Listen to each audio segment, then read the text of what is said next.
Bismillahirrahmanirrahim. Assalamualaikum warahmatullahi wabarakatuh. Halo semua, perkenalkan nama aku Muna Muntazah dengan NIM 12070200042, jurusan Biologi Fakultas Sains dan Teknologi Universitas Islam Negeri Sunan Gunung Jati Bandung. Pada kesempatan kali ini, aku akan membahas tentang pembelahan sel secara meiosis.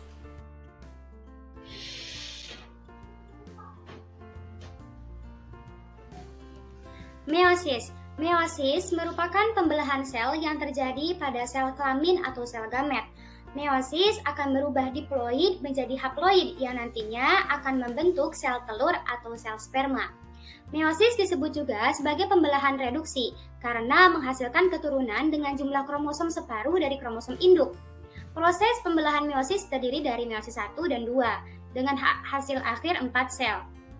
Tahapan proses meiosis ini terdiri dari profase 1, metafase 1, anafase 1, telofase 1, lalu dilanjut pada profase 2, metafase 2, anafase 2, dan telofase 2. Sebelum terjadinya metafase, sel akan mengalami fase interfase atau disebut juga dengan fase istirahat. Meskipun sel tersebut mengalami fase istirahat, sel tersebut tetap aktif dalam beraktivitas namun tidak melakukan pembelahan. Pada fase interfase ini terbagi menjadi 3 fase, yaitu ada fase gap 1, fase sintesis, dan fase gap 2. Pada fase gap 1, sel akan mengalami pembesaran dan sentromer akan membelah menjadi 2 sentriol. Sedangkan selanjutnya pada fase sintesis, sel akan mengalami sintesis protein dan akan mengalami replikasi DNA atau penggandaan DNA. Dan selanjutnya pada fase gap 2, sel akan mengalami awalnya pembelahan. Setelah terjadinya fase interfase, dilanjut kepada fase meiosis 1. Pada fase meiosis 1 ini akan terjadinya 4 fase umum, yaitu ada fase profase 1, fase metafase 1, fase anafase 1, dan fase telofase 1.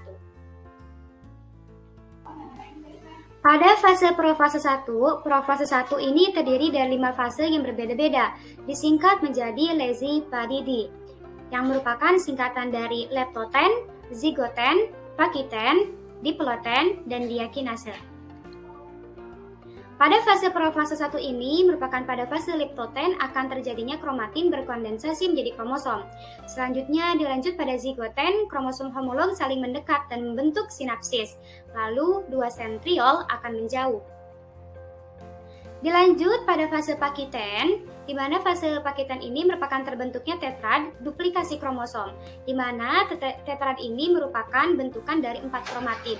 Selanjutnya merupakan diploten. Kromosom homolog yang menempel akan menjauh. Ketika menjauh, terjadinya pertukaran gen-gen atau sering kita sebut merupakan pindah silang. Lalu pada fase profase 1 ini yang terakhir merupakan diakinesis. Pada fase diakinesis ini merupakan pada sentriol tumbuh benang-benang spindel, membran inti dan nukleus akan menghilang. Lalu dilanjutkan pada fase metafase 1. Pada fase metafase 1 ini, kromosom homolog mulai tersusun rapi di bagian ekuator. Di dalam metafase 1 ini, kromosom tersusun di atas rempengan metafase. Selain itu, serat spindel menempel pada 2 sentromer di masing-masing kromosom homolog. Lalu dilanjut pada fase anafase 1. Pada fase anafase 1 ini, kromosom homolog akan bergerak menuju kutub yang berlawanan.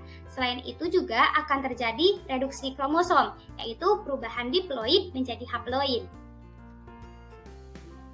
Selanjutnya, yang terakhir pada fase metafase 1 ini merupakan fase telofase 1, yaitu bahwa membran inti dan nukleus akan kembali dan terjadinya proses sitokinesis atau disebut juga dengan pembelahan sitoplasma.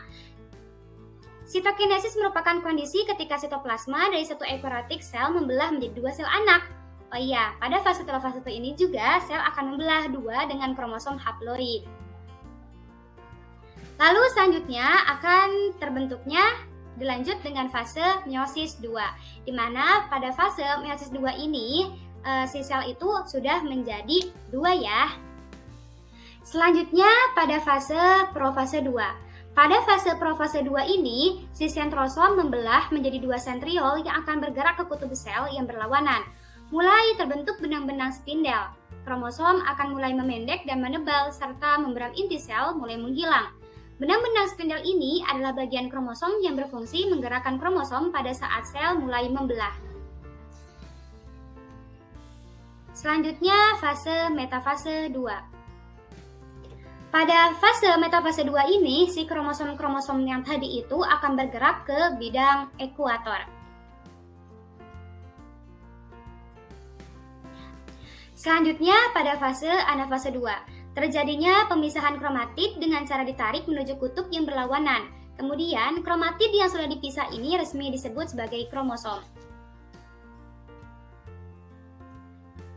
Nah, yang terakhir pada fase meiosis 2 ini merupakan telofase 2. Pada fase ini, benang-benang spindel menghilang dan membran inti mulai terlihat. Pada fase ini juga terjadi proses yang namanya sitokinesis atau pembelahan sitoplasma. Hasil dari pembelahan yang terakhir ini merupakan 4 sel anakan. Sekian video dari aku. Wassalamualaikum warahmatullahi wabarakatuh. Sampai jumpa.